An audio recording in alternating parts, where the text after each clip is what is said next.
शिव प्रभात। प्रिय विद्यार्थियों, मैं आपका हिंदी अध्यापक मुकेश शर्मा। आरओ पाठ्य पुस्तक में संकलित विदाई संभाषण जो आपका चैप्टर है उसको हम पढ़ रहे हैं। अभी तक आपने इसके 2 पार्ट पढ़े। 2 पार्टों में आपने देखा कि किस प्रकार से जो इसके निबंधकार हैं बाल मुकुंद गुप्त, उन्होंने व्यंग्य के रूप में, कटाक्ष के रूप में ये निबंध लिखा है और उस निबंध में ये दर्शाया है कि किस प्रकार से यहाँ का वायसराय बनकर आए लॉर्ड कर्जन की विदाई के समय कितना दुखदाई जो माहौल बना, और एक व्यंग्य के रूप में लॉर्ड कर्जन को तरह तरह की संज्ञाएं दे करके उसे अपने किए का पश्चाताप करने के लिए बाध्य किया। उन्होंने कहा कि तुमने शायद सोचा नहीं होगा कि इतनी जल्दी राज्य को छोड़ना पड़ेगा, और भारत की जनता ने भी नहीं सोचा था, परंतु ईश्वर सब जानता है, उससे कुछ भी छिपा नहीं है और उन्हें अब यहाँ से जाना ही होगा। क्योंकि पहली बार जो वायसराय बनकर आए थे तब जनता खुश थी, आपने अच्छे कार्य किए थे, लेकिन दूसरी बार आपने जो बंगाल का विभाजन करने जैसे कठोर कानून बनाए उसके कारण जनता को दुखी होना पड़ा था। उनके जाने से जो भारतीय जनता में करुणा की भावना, निर्मल और कोमलता की जो भावना थी, उनके ऊपर अपनी जो दृष्टि डाली उन्होंने उसके बारे में, और कहा है कि बिछुड़ते समय जो वैर भाव होता है बेटा वो शांत रस में बदल जाता है। आगे कहा है कि हमारे देश में तो बिछुड़ते समय लोगों को बड़े कष्ट सहने पड़ते हैं, बड़ा दुखदायी होता है, और उन्होंने इसके लिए एक उदाहरण भी दिया है 2 गायों का जो शिव शंभू के पास थी। दूसरा ये बताया दूसरे पार्ट में कि जब आप इस देश में आए थे, जब आप बम्बई में उतरे थे, तब आपको सराखों पर लोगों ने बैठाया था, लेकिन आप कितने ऊंचे होकर के कितने नीचे गिरे, ठीक है। और उसकी शान के बारे में बताया कि आपके और आपकी लेडी की कुर्सी जो सोने की होती थी, आपके बादशाह के जो भाई थे और उनकी पत्नी थी, उनकी चांदी की होती थी। सबसे आप ऊपर चलते थे, सबसे हाथी आपका ऊंचा होता था, सबसे आगे होता था, और इस प्रकार से उन्होंने बताया कि किस प्रकार से थोड़ी सी डोरी हिलाने मात्र से राजा महाराजा हाथ बांध करके आपके सामने खड़े हो जाते थे। कितने ही खिलौनों, काठ के खिलौनों की भांति जो पदाधिकारी थे उनको आपने बड़े बड़े पदों पर आसीन कर दिया था। लेकिन जो आपके साथ हुआ वह दुखदाई था, क्योंकि आप एक फौजी अफसर को अपनी इच्छा के अनुसार पद न दिला सके, और इसके कारण आपको इस्तीफा देने की जो धमकी दी आपने, वो आपको महंगी पड़ी और उल्टा आपको ही जाने का हुक्म मिल गया। आगे हम बताएंगे बेटा, ये दोनों पार्ट आपने पढ़े आज। तीसरा पार्ट है जिस प्रकार आप बहुत ऊंचे चढ़कर गिरना यहाँ के निवासियों को दुखित कर रहा है। आपका बहुत ऊंचे चढ़ करके, बहुत ऊंचाई पे जो मान सम्मान आपका था, उससे कारण आप बहुत ऊंचे हो गए थे, लोगों की नज़रों में आप बहुत चढ़ गए थे। लेकिन यहाँ के निवासियों को दुखी करता है आप चढ़ करके आपका गिरना। गिर कर पड़ा रहना उससे भी अधिक दुखी करता है, और गिर करके फिर पड़े रहना, उठने का आपने प्रयास ही नहीं किया, आगे बढ़ने के लिए आपने कोशिश ही नहीं की। आपका पद छूट गया, तथापि आपका पीछा नहीं छूटा है। पद, जिस पद पे वायसराय जो बनकर आए थे, वो तो पद आपका छूट गया, लेकिन आपका पीछा नहीं छूटा। एक अदना क्लर्क, एक छोटे से क्लर्क जिसे नौकरी छोड़ने के लिए 1 महीने का नोटिस मिल गया हो, नोटिस की अवधि को बड़ी घृणा से काटता है। एक छोटा सा जो क्लर्क होता है, लिपिक होता है, उसे भी नौकरी छोड़ने के लिए यदि 1 महीने का नोटिस मिल गया हो तो नोटिस की जो वो अवधि होती है, समय होता है, उसे बड़ी घृणा से काटता है, कोई भी हो उसके लिए। और आपको जो नोटिस मिल गया था उसके कारण तो आपकी क्या दशा हुई होगी वो आप जानते हैं। आपको इस समय अपने पद पर रहना कहाँ तक पसंद है या है यह आप ही जानते होंगे। ये कह दिया ना कि भाई जिस प्रकार एक छोटे से क्लर्क को भी जब उसे नौकरी से निकाला जाता है, उसको 1 महीने का नोटिस भी दे दिया जाता है, तो उस नोटिस के बाद उसकी जो दशा होती है वो कितनी घृणित होती है। और इस समय अपने पद पर जब आप रहना कितना पसंद करते हैं ये आप ही जानते हैं। अपनी दशा पर आपको कैसी घृणा आती है, इस बात के जान लेने का इन देशवासियों को अवसर नहीं मिला कि आप कितने दुखी हुए, कितना आपको घृणा मिली, इसको जान लेना यहाँ के लोगों को अवसर नहीं मिला। पर पतन के पीछे इतनी उलझन में पड़ते उन्होंने किसी को नहीं देखा है। ठीक है, पतन, गिर जाना, ठीक है, ऊंचाई पे जितने चढ़े थे आप, उसके पीछे पतन जो हुआ आपका, उतनी उलझन में आपको पड़ते देख करके किसी को भी सहन नहीं हो रहा था, कोई नहीं जान पा रहा था। माय लॉर्ड, एक बार अपने कामों की ओर ध्यान दीजिए। अब यहाँ निमंत्रकार बालमुकुंद गुप्त उन्होंने जो कार्य किए उनकी तरफ ध्यान दिलाता है। आप किस काम को आए थे और क्या कर चले, अर्थात आपको जो काम सौंपा गया था इंग्लैंड से, जो आपकी सरकार ने, लेकिन आप यहाँ से क्या करके चले। शासक प्रजा के प्रति कुछ तो कर्तव्य होता है। शासक का जो प्रजा के प्रति बहुत कुछ कर्तव्य होते हैं, काम होते हैं, यह बात आप निश्चित मानते होंगे। आप निश्चित मानते हैं क्योंकि शासक के हाथ में प्रजा की बागडोर होती है, सारा कार्य उनके हाथ में होता है। शो कृपा करके बतलाइए, आप क्या कर्तव्य आप इस देश की प्रजा के साथ पालन कर चले थे।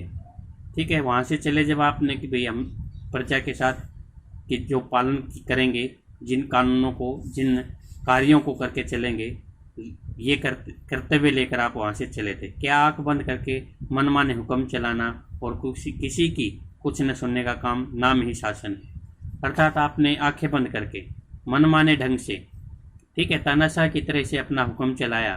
और क्या हम इसको ही एक शासन का नाम दे सकते हैं? किसी को नहीं सुनना, किसी की भी सुनाई न करना और अपनी ही चलाना, क्या इसका नाम ही शासन है? क्या प्रजा की बात पर कभी कान न देना और उनको दबाकर उसकी मर्जी के विरुद्ध जिद से सब काम किए चले जाना ये शासन कहलाता है?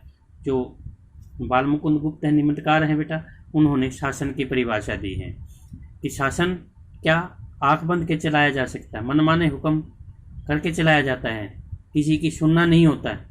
ठीक है, और जो मान लो कोई आवाज़ उठाता है तो उसकी आवाज़ को दबा दिया जाता है, क्या यही शासन कहलाता है? ठीक है, तो ये बताया है कि क्या ये शासन है? प्रजातंत्र में ऐसा नहीं होता है। एक काम तो ऐसा बतलाइए जिसमें आपने जिद छोड़कर प्रजा की बात पर ध्यान दिया हो। क्या कहा है कि कोई भी एक काम अपने कार्यकाल में, कोई ऐसा एक काम बताइए जिसमें आपने अपनी जिद न चलाई हो और प्रजा की सुनी। कैसर और जार भी घेरने घोटने से प्रजा की बात सुन लेते हैं। देखिए, कैसर एक रोमन तानाशाह जूलियस सीजर के नाम से बना शब्द जो तानाशाह जर्मन शासकों के लिए प्रयोग होता था बेटा। कैसर जो शब्द है वो रोम में तानाशाह जूलियस सीजर के नाम से बना है। ठीक है, वो अपनी मनमर्जी चलाते थे, तानाशाह होते थे वो लोग। ठीक है, जार, यह भी जूलियस सीजर से बना शब्द है जो विशेष रूप से रूस के तानाशाह शासकों के लिए प्रयुक्त होता है। ठीक है, वो तो था कौन सा बेटा? कैसर तो था रोम का जो तानाशाह शासक थे उनके लिए, और जार जो था वो किसके लिए बेटा? जो रूस के तानाशाह शासक थे उनके लिए। उनको भी कहा है, उनका उदाहरण इसलिए दिया है कि वे भी प्रजा की बात सुन लेते हैं। पर आप एक मौका तो बताइए जिसमें किसी अनुरोध या प्रार्थना सुनने के लिए प्रजा के लोगों को आपने अपने निकट फटकने दिया हो। अर्थात कोई भी इस प्रकार का एक भी अवसर बताइए जिसमें आपने लोगों की सुनी हो, उनसे अनुरोध किया हो, प्रार्थना की हो, उनको सुनने की, आपने अपने पास आने की। ठीक है, क्योंकि आप जिस काम के लिए यहाँ आए थे, लोगों के को सुख सुविधा देने के लिए यहाँ पहुँचे थे, लेकिन आपने लोगों को सुख सुविधा देने की बजाय अपनी मर्जी चलाई और मन मर्जी चलाने के कारण आपने लोगों की एक न सुनी। ठीक है, और इसके लिए उन्होंने जो तानाशाह के रूप में रोम के और दूसरा है रूस के तानाशाह का उदाहरण भी दिया है, जिन्होंने घेरने घोटने का मतलब है उनके ऊपर दबाव डालने से प्रजा की बात को भी सुन लेते थे। और आपने तो एक भी नहीं मौका ऐसा दिया और उनकी बात सुनी हो। नादिर शाह था बेटा तेहरान का, ईरान के साथ रहे हैं, वो ईरान के शासक रहे हैं। वो अपने तानाशाही स्वरूप के कारण नेपोलियन ऑफ पर्शिया के नाम से भी जाने जाते हैं, वो नादिर शाह। ठीक है, पानीपत के तीसरे युद्ध में अहमद शाह अब्दाली को नादिर शाह ने ही आक्रमण के लिए भेजा था। नादिर शाह जो था उसने कत्लेआम नई दिल्ली में जब शुरू किया था बेटा, तो आसिफ जाह के तलवार जो है अपनी गले में डाल करके उसके सामने जब गए वो, तो उन्होंने अरदास जो की थी उसको भी मान लिया था। नादिर शाह ने जो दिल्ली में कत्लेआम शुरू कर दिया था बेटा, कत्लेआम जो शुरू कर दिया था उसको रुकवा दिया था। किस कारण से? जब आसिफ जाह जो थे, उनके कौन मंत्री थे, सेनापति थे, वे अपने गले में तलवार लटका करके और जब वे प्रार्थना करते हैं कि अब तो इसे जो मारकाट है इसको रोक दीजिए, तो वो उस अरदास को भी किसने मान लिया था? नादिर शाह ने। तो नादिर शाह यहाँ बेटा किसके लिए आया है? तानाशाही स्वरूप के कारण उनको जो ईरान के साथ थे, नेपोलियन ऑफ पर्शिया के नाम से भी जाने जाते हैं। ठीक है, और इन्होंने ही, नादिर शाह ने ही अहमद शाह अब्दाली को कहाँ भेजा था बेटा? पानीपत के तीसरे युद्ध में।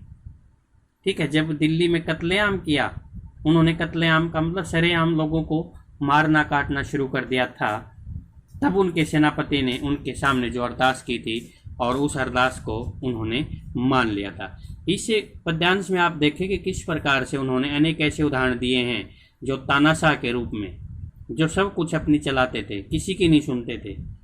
ठीक है, और उनके लिए कैसे चार और नादिर शाह जैसे शब्दों का जो उन्होंने प्रयोग किया है बेटा, जो एक तानाशाह के रूप में जाने जाते हैं जिन्हें देश में, ठीक है, दुनिया में, तो उनको भी ऐसी बात नहीं है कि उन्होंने भी लोगों की आवाज़ को सुना था कहीं ना कहीं, लेकिन आपने लोगों की एक नहीं सुनी, और एक न सुनने के कारण ही क्या हुआ बेटा? आज उनका ये हर्ष हो रहा है, आज उनकी ये बात हो रही है। ठीक है बेटा, ये देखिए बेटा, ये जो चित्र है ये लॉर्ड कर्जन का है और नीचे इसका कार्यकाल दिया गया है, जो पहली बार जो 5 वर्ष के लिए आया 1899 से 1904 तक, और फिर दूसरी बार जब वायसराय बनकर आए 1904 से लेकर केवल 5 तक, 1 वर्ष में ही इनको वापिस जाना पड़ा था। तो बेटा ये बताए कि गले में डालकर जो प्रार्थना करने पर किसने? आसिफ जाह ने तलवार गले में डाल करके उनसे प्रार्थना की थी कत्लेआम रोकने की, तो उसने कत्लेआम उसी दम रोक दिया था, उसी समय पर उसको एकदम रोक दिया था। ठीक है, जब नादिर शाह जैसे कत्लेआम करना शुरू कर देते थे लोगों का, तो वे भी किसी न किसी आम आदमी की, लोगों की आवाज़ को सुनते थे और वे उस प्रजा की आवाज़ को सुन करके इतने महान बन गए थे। लेकिन आपने लोगों की एक ने सुनी, परंतु 8 करोड़ प्रजा के गिड़गिड़ाकर विच्छेद न करने की प्रार्थना पर आपने जरा भी ध्यान नहीं दिया। ठीक है, कि ये उस समय पर जब हमारे देश की जनता 8 करोड़ थी बेटा, कुल 8 करोड़ जनता थी उस समय पर, जब हमारी प्रजा के गिड़गिड़ाने पर भी बहुत गिड़गिड़ाए लोग, विच्छेद न करने का, अलग न करने की जो भावना थी। कौन सा? बंगाल विभाजन जो किया था उन्होंने, कि लोगों को अलग न करने की प्रार्थना पर आपने जरा भी ध्यान नहीं दिया। लोग बहुत गिड़गिड़ाना, ठीक है, प्रार्थना मांगना, भीख मांगना एक किस्म से वो होता है गिड़गिड़ाना। ठीक है, दया के लिए हाथ पसारना, आगे बढ़ना, तो ये होता है। लेकिन विच्छेद शब्द जो क्या है वो बिछुड़ना, अलग करना है। अलग किससे करना बेटा? बंगाल जो विभाजन था वो इन्हीं की देन थी। और लोगों ने कहा था, बहुत मना किया था कि आप बंगाल को अलग न कीजिए भारत में से, लेकिन उन्होंने इस प्रार्थना पर जरा भी ध्यान न दिया। इस समय आपकी शासन अवधि पूरी हो गई है। शासन अवधि अर्थात शासन करने का जो समय था वो पूरा हो गया है। फिर भी बंग विच्छेद किए बिना घर जाना आपको पसंद नहीं है। फिर भी आपने, क्योंकि आपकी शासन अवधि तो पूरी हो गई थी, लेकिन फिर भी आपने क्या किया बेटा कि बंगाल का विच्छेद करना, बंगाल से को अलग करना बिना आपको पसंद नहीं है। नादिर से भी बढ़कर आपकी जिद है। जिद्दी स्वभाव के थे वो। और ये बताया कि नादिर ने जिद की थी लोगों को, इसीलिए तो जो आदेश दिया था कि लोगों को कत्लेआम उन्होंने दिल्ली में शुरू कर दिया था, तो उसकी जिद को नादिर से भी बढ़कर माना है। क्या समझते हैं कि आपकी जिद से प्रजा के जी में दुख नहीं होता, अर्थात प्रजा दुखी नहीं होगी, प्रजा के मन में दुख नहीं होगा? क्या आप ये समझते हैं? आप विचारिए तो, एक आदमी को आपके कहने पर पद न देने से आप नौकरी छोड़े जाते हैं। इस देश की प्रजा को भी यदि कहीं जाने की जगह होती तो क्या वह नाराज होकर इस देश को छोड़ने जाती? देखिए कितनी गंभीर बात की है। ठीक है, आके क्या समझते हैं आपकी जिद से? कौन सी जिद थी बेटा? बंगाल का विभाजन करना, बंग विच्छेद करना। ठीक है, और उसके कारण जो जनता दुखी हुई बेटा, क्योंकि उन्होंने जो गिड़गिड़ा करके कहा था कि बंग विभाजन न करें आप, लेकिन उन्होंने एक न सुनी और बंग विभाजन कर दिया। ठीक है, जाने से पहले उन्होंने ये जो बंगाल का विभाजन करना उचित माना, अपना जिद का ही परिणाम दिया उन्होंने। और उस जिद को उन्होंने, लोगों ने कहा है, जो लेखक है वो मानता है कि आपकी जिद जो हो नादिर शाह से भी बढ़कर थी। तो उस जिद के बारे में कहा कि जब प्रजा के जी में दुख नहीं होता है क्या? तो आप विचारिए कि एक आदमी को आपके कहने पर पद न देने से, जब एक आदमी को आप सेना में भर्ती करना चाहते थे, फौज में अफसर पे फौजी अफसर बनाना चाहते थे अपने इच्छा अनुसार, जब आप उसके कारण इतने दुखी हो गए थे कि आपको पद देने की नौबत आई थी, आपको नौकरी तक छोड़ देने के लिए बाध्य होना पड़ा था, तो इस देश की प्रजा को भी यदि कहीं जाने की जगह होती, क्योंकि यदि आप नहीं मानते थे आपकी जिद के आगे, ये लोग भी अगर चिढ़ जाते, अलग हो जाते, इनके मन में भी दुख होता, तो क्या ये यहाँ से नहीं चले जाते? तो यहाँ से इस देश की प्रजा को भी कहीं जाने की जगह होती तो क्या वह नाराज होकर इस देश को नहीं छोड़ जाती? जब आप एक फौजी अफसर को ही न लगा सके, उसके कारण आप इतने चिढ़ गए थे, तो क्या यहाँ की जनता, कितना बंग विच्छेद कर दिया था आपने। ठीक है, एक देश को अलग कर दिया था, एक देश में से दूसरा देश बना दिया था, तो क्या यहाँ की जनता दुखी नहीं हुई थी? लेकिन उनको जगह नहीं थी। यदि जगह होती तो वे भी चले जाते। और यहाँ की जनता कितनी थी उस समय पर बेटा? 8 करोड़ जनता थी। यहाँ की प्रजा ने आपकी जिद का फल यही देख लिया। यही फल जो जिद था, जिद की थी आपने बंग विभाजन की, और वो फल, नतीजा, परिणाम हमें देख लिया था। उसने देख लिया कि आपकी जिस जिद ने इस देश की प्रजा को पीड़ित किया, दुखी किया, आपको भी उसने कम पीड़ा न दी, आपको भी उसने कम पीड़ा न दी, यहाँ तक कि आप स्वयं उसका शिकार हुए।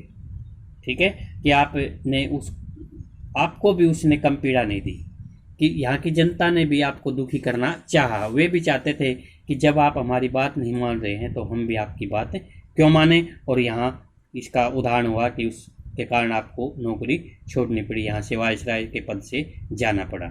यहाँ की प्रजा वह प्रजा है, अपनी प्रजा के बारे में बताया है, भारतवासियों की जो आन बान शान है उसके बारे में बताया है कि जो अपने दुख और कष्टों की अपेक्षा परिणाम का अधिक ध्यान रखती है। चाहे लोग स्वयं दुख और कष्ट उठा लें, लेकिन उससे जो परिणाम मिलता है, नतीजा निकलता है, उसकी ओर अधिक ध्यान रखती है। ठीक है, वह जानती है कि संसार में सब चीज़ों का अंत है, दुख का समय भी एक दिन निकल जाएगा। क्योंकि जनता जानती है कि संसार में सब चीज़ों का अंत होता है, दुख का समय भी होता है, वो भी एक दिन निकल जाता है। इसी से सब दुखों को झेलकर, पराधीनता सहकर भी वह जीती है। ठीक है, दुख, इसी से सब दुखों को झेल करके प्रजा जो है सब दुखों को झेल लेती है और पराधीनता सहकर भी, ठीक है, गुलामी सहकर भी वह जीती है, कि उसको ये मालूम है कि ये दुख का पल है, दुख के समय है ये दुख का, और ये दुख का जो समय है वो भी एक दिन निकल जाएगा। माय लॉर्ड, इस कृतज्ञता की भूमि की महिमा आपने कुछ न समझी, ठीक है। उपकार को मानने वाले, कृतज्ञता होती है उपकार को मानने वाली। जो भूमि है हमारी यहाँ भारतवासियों की, उसकी महिमा आपने नहीं समझी, और यहाँ की दीन प्रजा, गरीब जनता जो श्रद्धा भक्ति अपने साथ ले जा सके, इसका बड़ा दुख है, ठीक है। यहाँ की जो श्रद्धा भक्ति, लोगों के अंदर जो श्रद्धा की भावना है बेटा, उसको आप नहीं ले जा सके, ये बड़ा दुख है। क्योंकि यहाँ की जनता से आपने कुछ नहीं सीखा, क्योंकि यहाँ की जनता बड़ी महान है, जो दूसरों के उपकार को बड़ी आसानी से मान लेती है, क्योंकि वो कर्तव्य परायण होती है, कर्तव्य जाहिर करने वाली है, और आपने उसको न समझा। और यहाँ की दीन प्रजा की जो श्रद्धा भक्ति थी बेटा, लोगों की जो भावना थी, उसको भी वे न समझ सके। इसका जो दुख है वो किसको है बेटा, किसको है? बाल मुकुंद गुप्त को है। वो मानते हैं कि जरूर वे इस चीज़ को न अपना सके। तो बेटा आगे जो यहाँ तक हमने इस चैप्टर को पढ़ाया, इस आधार पे जो छोटे प्रश्न इसके बचे हुए हैं उनको लिखना है बेटा। और जो पहला प्रश्न है वो है, कल तक के 20 हो गए थे आपके, और इससे आगे जो है 21वां जो प्रश्न है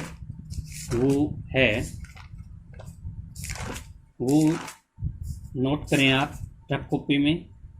लॉर्ड कर्जन को किस मामले में पटकनी खानी पड़ी थी? लॉर्ड कर्जन को किस मामले में पटकनी खानी पड़ी थी? अगला प्रश्न है, जार शब्द का प्रयोग किस देश के तानाशाह के लिए प्रयुक्त किया गया है? जार शब्द। अगला जो प्रश्न है, नादिर शाह किस देश के तानाशाह थे? नादिर शाह किस देश के तानाशाह थे? अगला प्रश्न है, कैसर शब्द किस देश के निरंकुश शासक के लिए प्रयुक्त किया गया है?